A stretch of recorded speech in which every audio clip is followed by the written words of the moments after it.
Hello again, Michael Ware with the Iowa Firearms Coalition. We have with us today Bob Eschliman. He's running for Iowa Senate District 19, along with our candidate files, and in keeping very consistent with what we've spoken with each candidate about, I'm going to display on the screen now. Bear with me just 1 second. Here we go. Our 4 questions we're asking every candidate. And here we are. So a little bit of context. So I'll read the context of the question, of the statement or the position that we have. And then I'll ask you the question, Bob, and you're welcome to respond to that. We'll go through all 4 of these. And then for everybody listening, everybody watching, I'd like to turn this over to Bob at that point so that so he can talk to us about Senate District 19, this race, and who he is. So we'll get right to it with the first question here.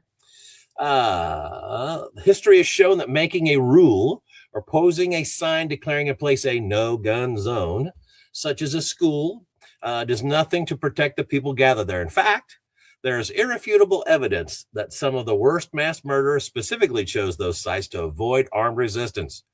Federal law and some states' laws allow a person with a valid permit to carry, allow a valid permit to carry a firearm in schools and on school property. The question is this: will you support changing Iowa code to support a permit to carry being sufficient for any school?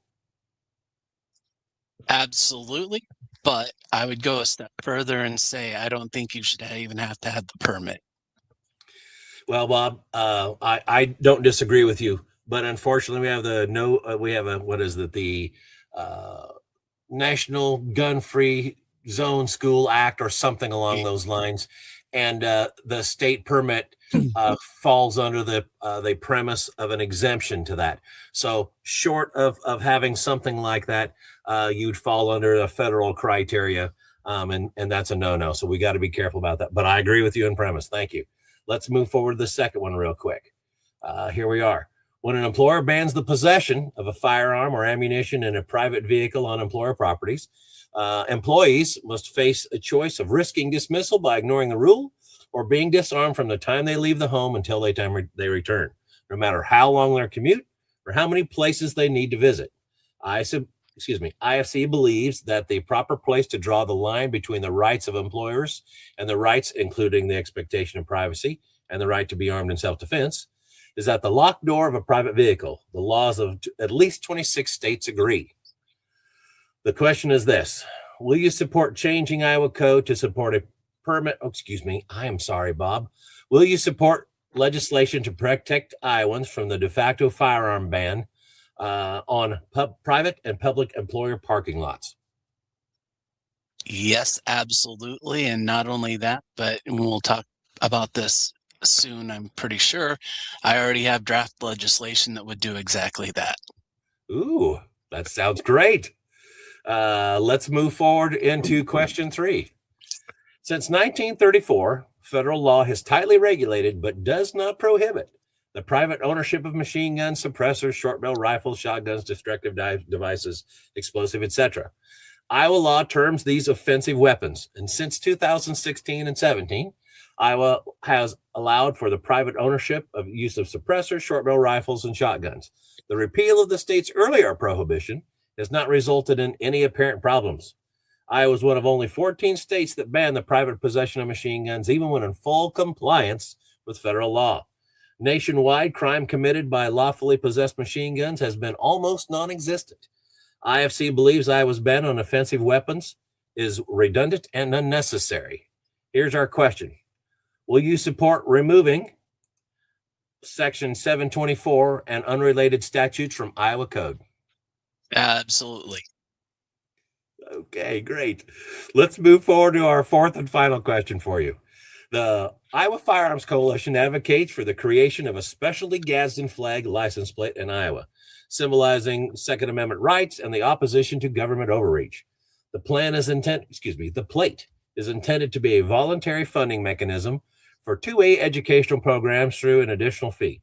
Despite passing the Iowa House and with bipartisan support 2 years consecutively, the measure has failed in the Senate, prompting the IFC to urge Iowans to contact their legislators in support of the plate, which they see as a reflection of the will of the people, especially following the passage of the state's Freedom Amendment The historical "Don't Tread on Me" motto of the Gadsden flag is highlighted as a powerful statement against government intrusion.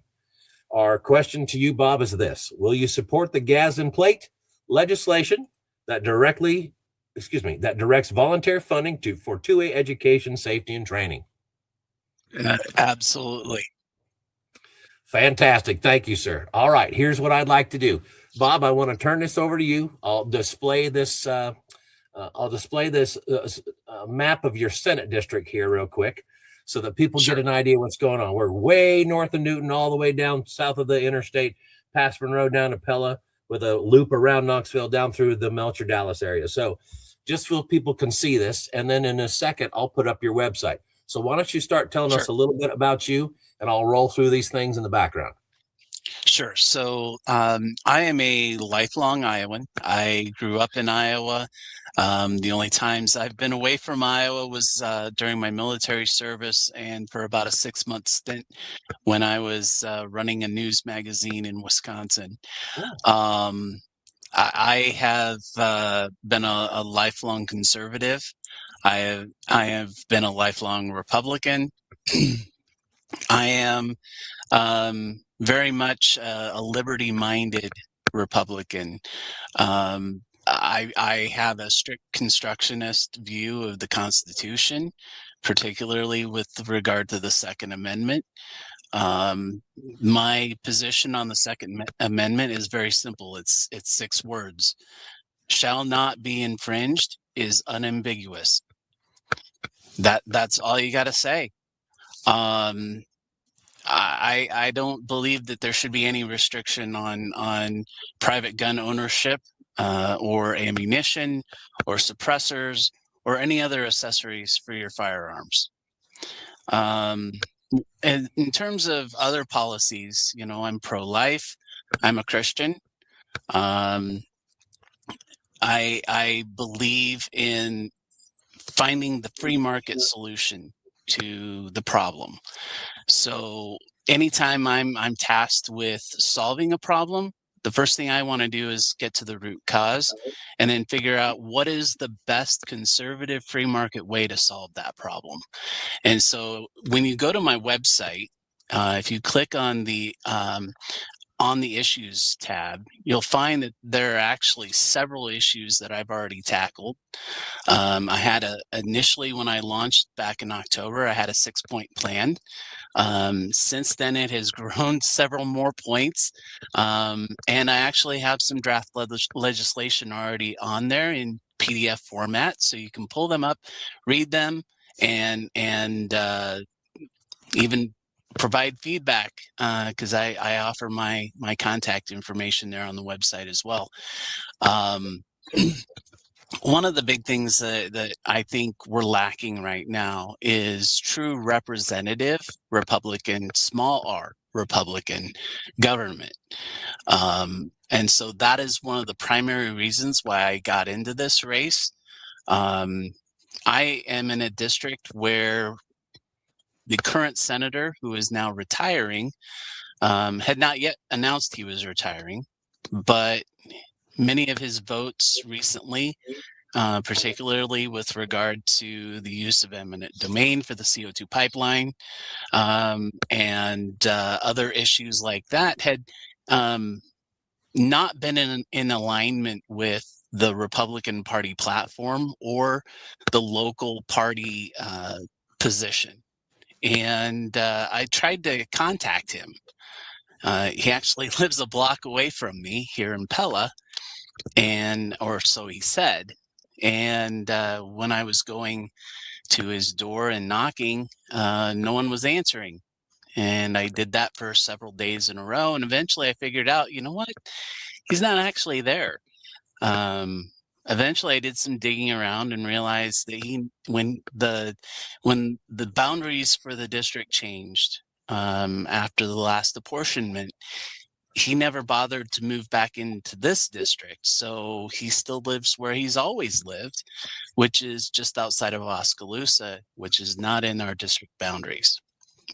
So that became the number one mission, was to make sure that our district had someone who actually lives among the constituency, and to have someone who would actually represent them.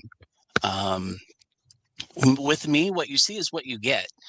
I don't pretend to be something I'm not.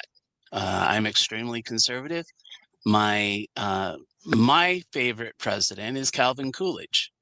And interesting fact, regardless of party, since Calvin Coolidge, no president has left office with the country in less debt than when they got in.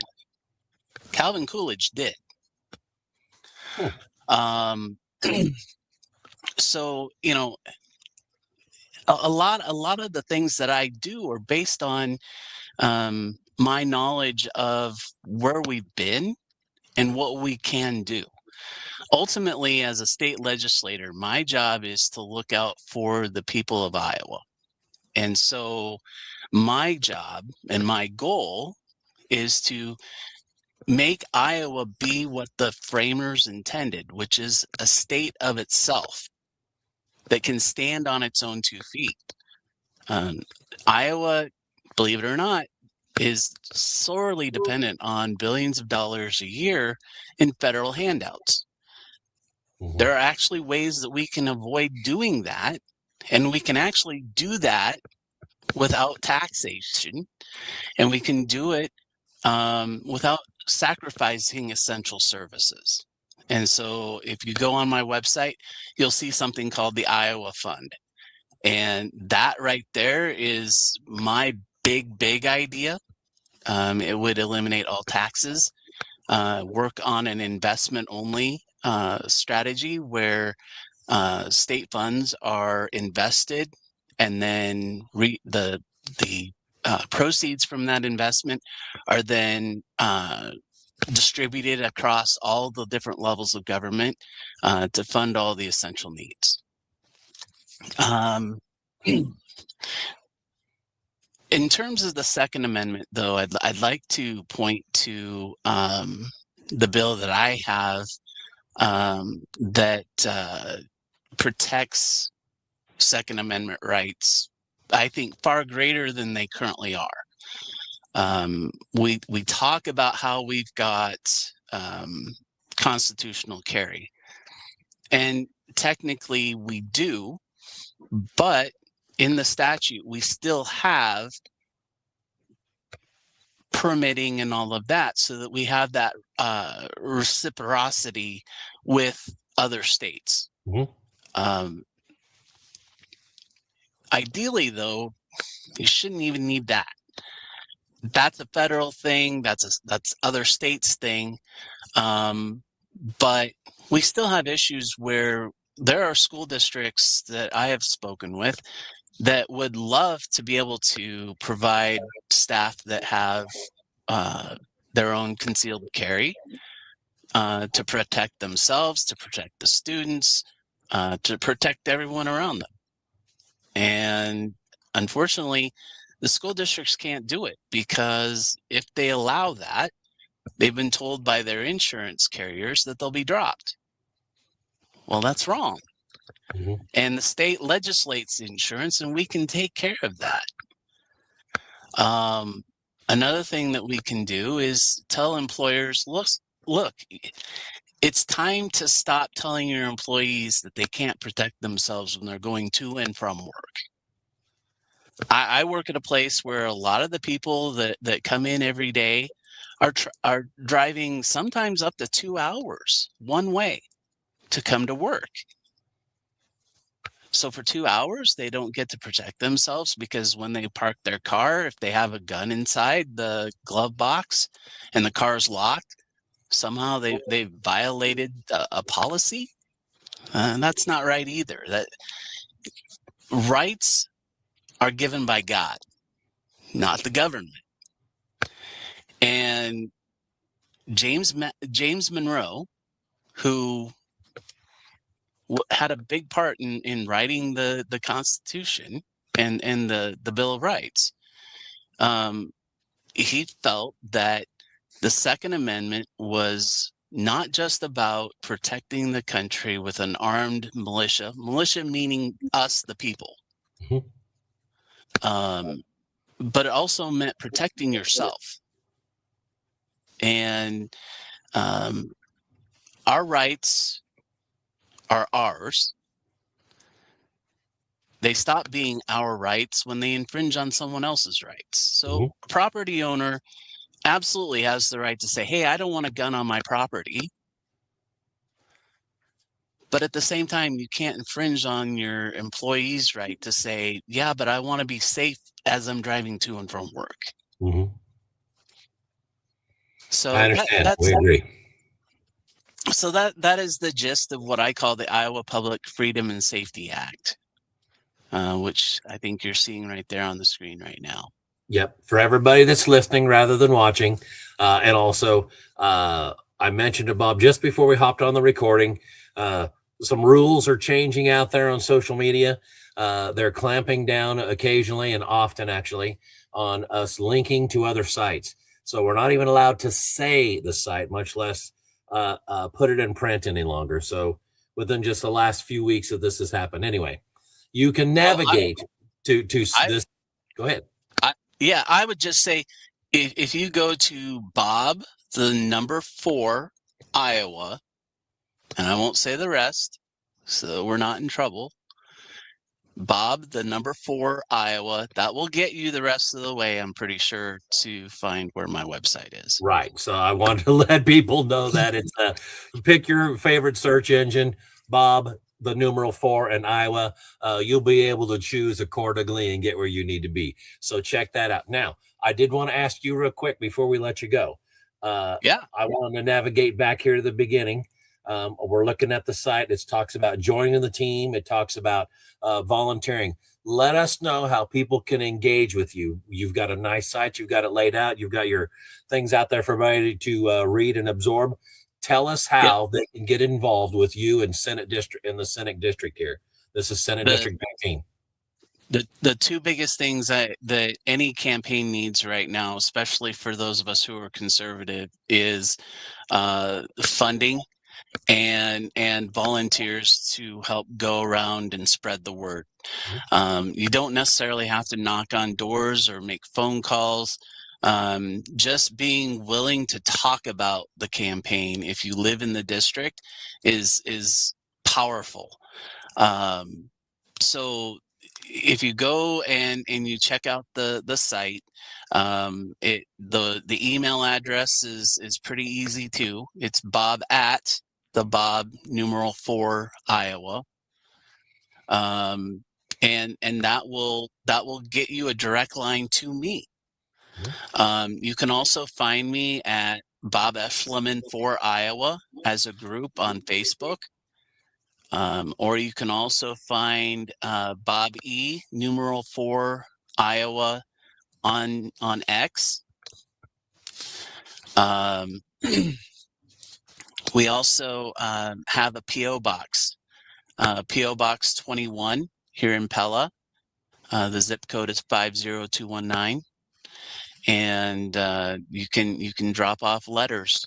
The cool thing about my On the Issues page is when I get asked new questions, I generally try to make sure I get the answers to those new questions up on that page as soon as I can, because I like to be able to have that there for anybody else that might have that same question.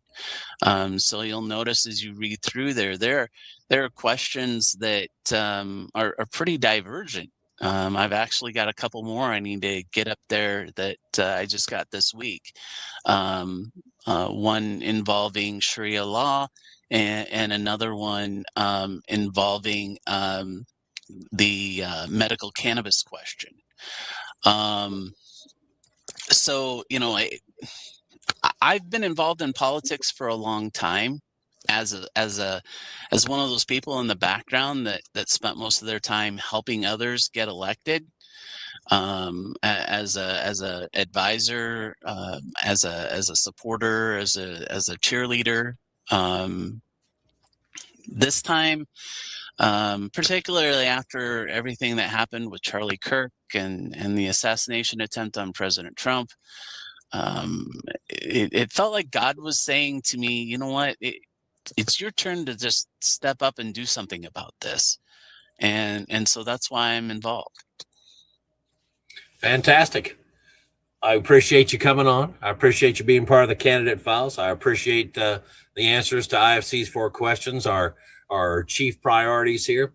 And again, if you go to any browser or any kind of search engine and type in Bob, the numeral 4 and the word Iowa in that order, I am confident you will navigate to Bob's site.